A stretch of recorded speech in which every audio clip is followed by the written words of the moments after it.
President Volodymyr Zelenskyy, good to have you here in Manila. Thanks so much. All right. How's your very short visit here in the Philippines, and how important is this visit for you? First of all, it's very important. It's not about the time. It's a pity that I spent not too much time here. It's my first visit to Philippines, to Manila, and I couldn't see your wonderful country. I saw just people are very warm in the hotel and in the palace and in the streets. I saw them, they're just smiling, and yes, but the important visit because we are preparing in such tough period, in the period of war in Ukraine. We are preparing our steps to peace, to just peace. Just peace for Ukraine, Ukrainians, for our families, for our children. And of course for us it's very important have participation on the level of your leader, participation Peace Summit in Switzerland. And of course for us it's very important that Philippines really support our territorial integrity and sovereignty, and we're very thankful for this. And thank you for having us here. Thank you for this invitation. Yes, in this such crucial time for Ukraine, you are at war and you have a very busy schedule. Why is it so important for you to personally visit our country, meet with the president?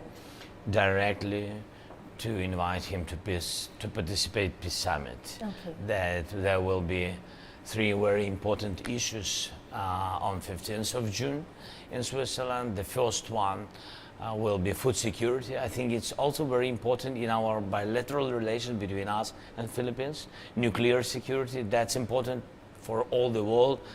I think so. And the third one, humanitarian one, where we count on your support. It's how to get back our Ukrainian stolen children. You know that Russia stolen 20,000 of our children from occupied territories, and we need to get them back, and we need to find the mechanism of getting back children, different age. And it's a pity, but we have to bring them home. And it was very important directly to invite the president, directly to speak with him about the details, what's going on the battlefield, what Russia brought with this war to our land, all this crisis, what they think about. And of course for us it's very important not to give Russia possibility to influence on Asia, very important region, very important voice of Philippines. All right. Could you share with us some of the key points that you've discussed with the president earlier this morning? Yes. So the first one, we spoke about the humanitarian aid, and of course we are already using our knowledge during this tragedy, during this period, using our experience. We can share with the Philippines digitalization of our country, how to manage in a very challenging period. We can share our cybersecurity experience, because we've been, attacked by Russians a lot of time, hundreds of times, thousands, and really we managed all this, we solved these problems. And from the Philippines, we are very happy to, the president gave me a signal that you're ready to help us with the medicine, especially mental health and psychological challenges.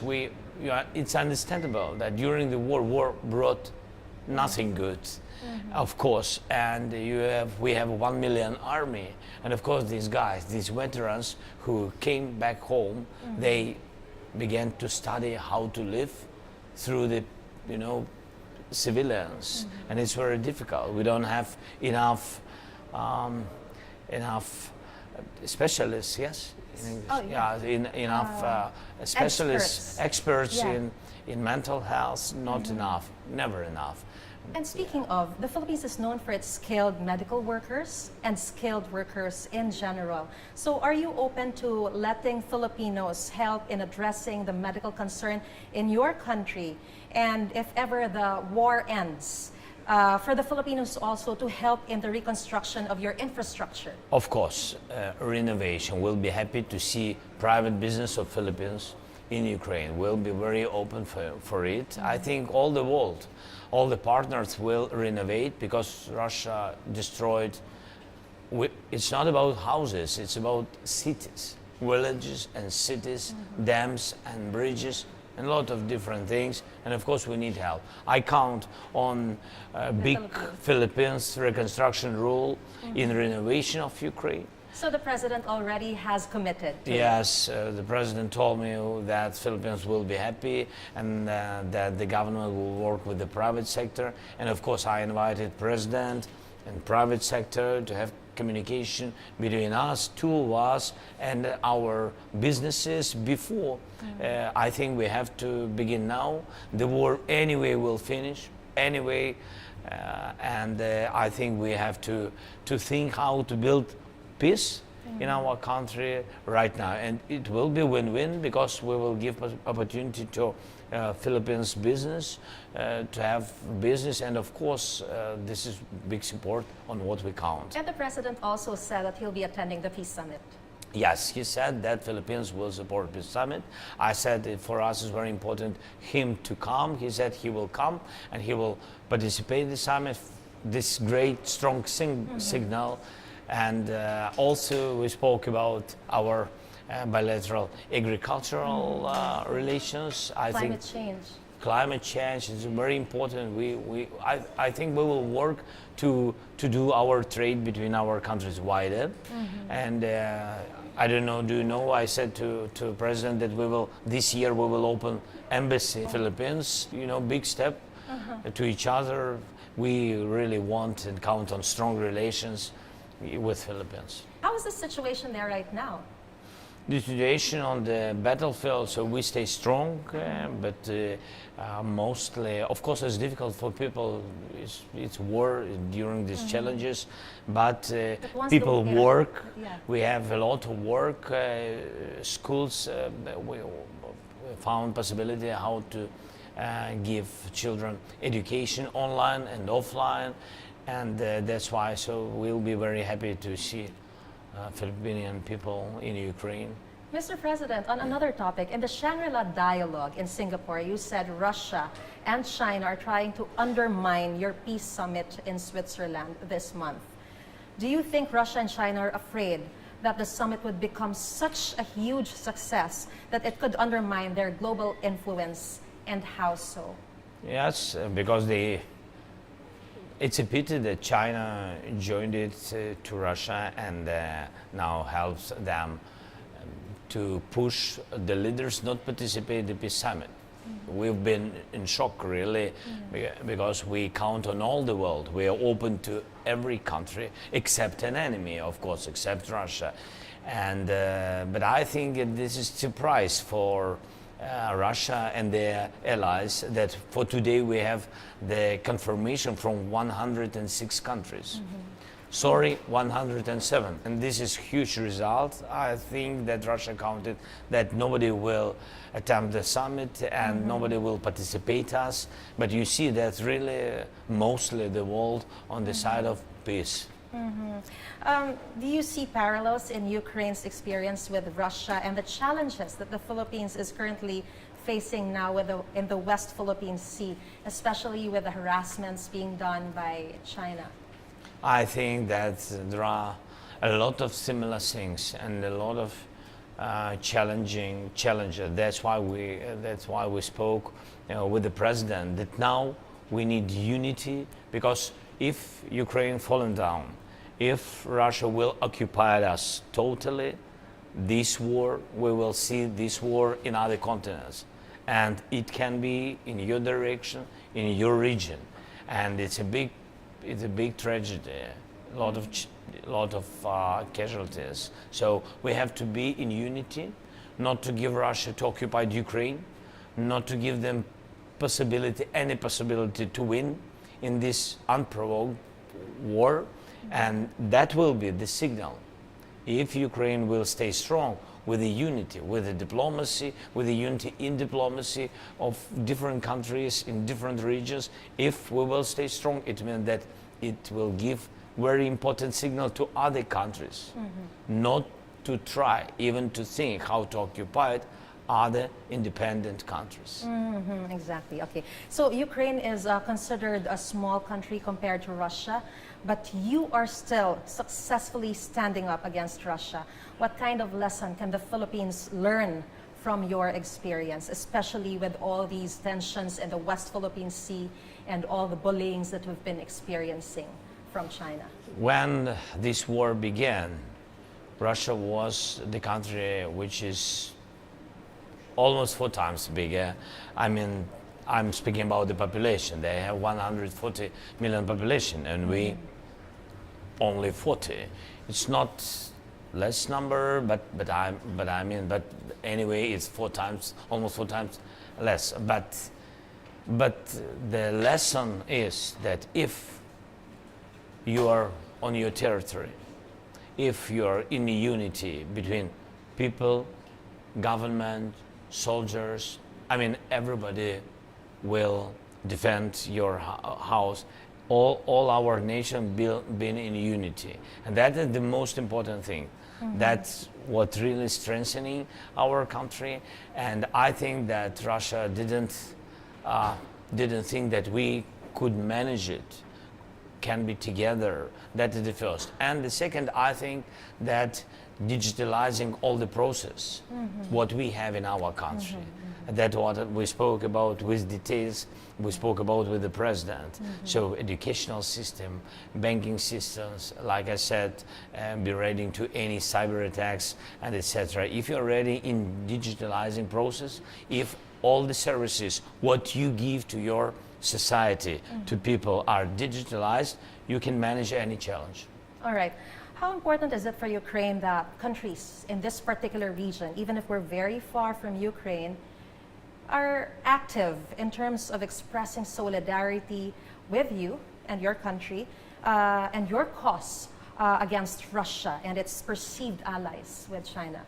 Your voice is very important. This region is very important. We're thankful to the Philippines when you supported us in the United Nations with the 6 votings, with the 6 resolutions. It is a signal that you don't want any war, that you are a very peaceful country. And that's why we have to hold the situation, and we have to be together with very strong and clean position that nobody can occupy your territory. Nobody. Right now, we are doing it in a very diplomatic way. Yeah. What are your thoughts about this? Anyway, it's to my mind. Anyway, of course, we have to do in diplomatic way, but be ready for the war. Your army has to be strong. Your air defense has to be strong. We didn't have, at the very beginning, we didn't have, really Western class air defense systems like Patriots and etc. We didn't have, and Russia attacked us. And the first night, early in the morning, they attacked us by missiles and killed a lot of people and destroyed a lot of houses, schools, hospitals. They just attacked us because they needed only to have shock. Yeah, викликати, як сказати? Yes, they wanted to provoke shock. People, push people run away from the country to occupy it quicker. That was their idea.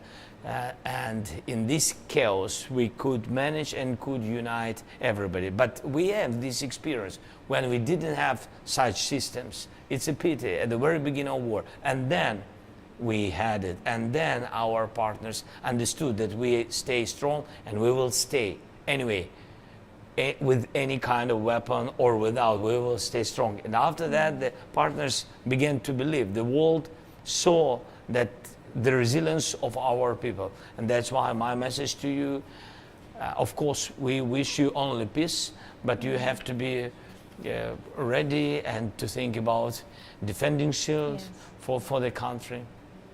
I know you're fighting your own war, but in any case that a war arises, can we expect the support of Ukraine for the Philippines? In any case, in any war, any country can't be alone. Ukraine was alone at the very beginning of the war, and then countries joined it to Ukraine.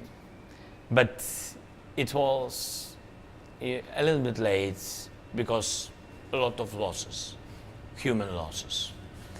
And that's why there are some prevent steps.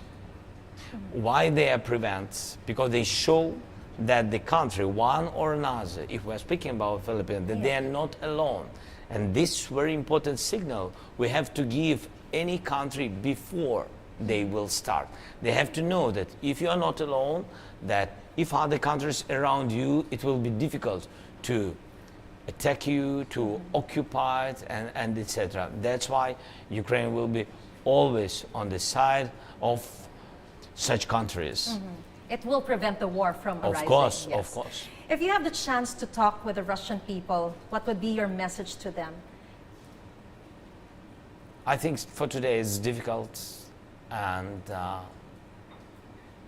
I'm not sure that they are ready to hear and to listen. You know, at the very beginning of the war, I spoke not only with my nation, first of all, of course, with Ukrainians, to have this unity, and but I also gave messages to Russian society many times. I know their language very well. Yes, you do. Yes, of You course. speak Russian. And I spoke with the Russian words, phrases, and a lot of times I addressed to them that they have just to stop their leader. They had to stop Putin and their soldiers. And I addressed to the mothers of Russia. Mothers, don't send your sons to die. Don't send your sons to our country, kill our people and children. And they didn't hear. And all the more for Mr. Putin. Yes, and you know, for today they have 500,000 losses, mostly killed. It's 500,000, and they don't hear till Even now. up to now. Even up to now, they don't hear. So this is the problem of propaganda. This is the problem of disinformation and information influence of Kremlin on their society. But this is the choice of Russia.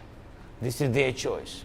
Can you please describe the situation right now in your country, especially since a lot of foreign nationals, including Filipinos, choose to stay in your country despite the ongoing war? Are they safe? Will they be safe?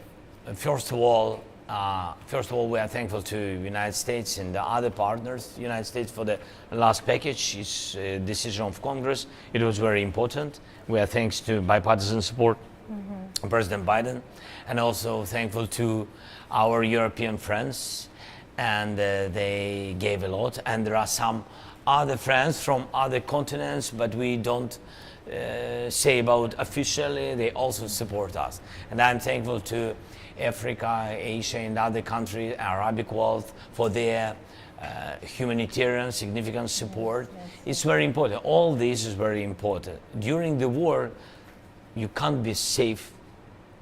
When the war started, everything was much more difficult, of course. For today, we managed security mostly in our country, but we have missile attacks of Russia on our energy systems, on water supplies. So it's a war with all these problems and challenges. But we stay strong. This year, Russia began new wave of occupation. They didn't have success. We stopped them. They had a lot of losses. And now we are starting our peace summit, and we are trying to unite all the countries to give strong message from all the world to Russia, stop the war, and better, of course, Russia to do steps back to their territory with respect to our territorial integrity and to our people, sovereignty, and to just lives for people. Yes. Some people, and even Russia, underestimated your leadership when the war started. But you showed the whole world how it is to be a wartime leader. More than 2 years into the war, how are you holding on? How is the morale of the Ukrainian people? You know, we are just ordinary people, and I always was the same, just simple man who became the president of his country. I love my people, I love country, my family. I have the same family like all our Ukrainians, and we all in Ukraine. And of course I understand some people who are at the very beginning of Russian invasion went out from Ukraine, it's their choice, and but we stay in Ukraine. We just live and just fight. We've been not born in palaces.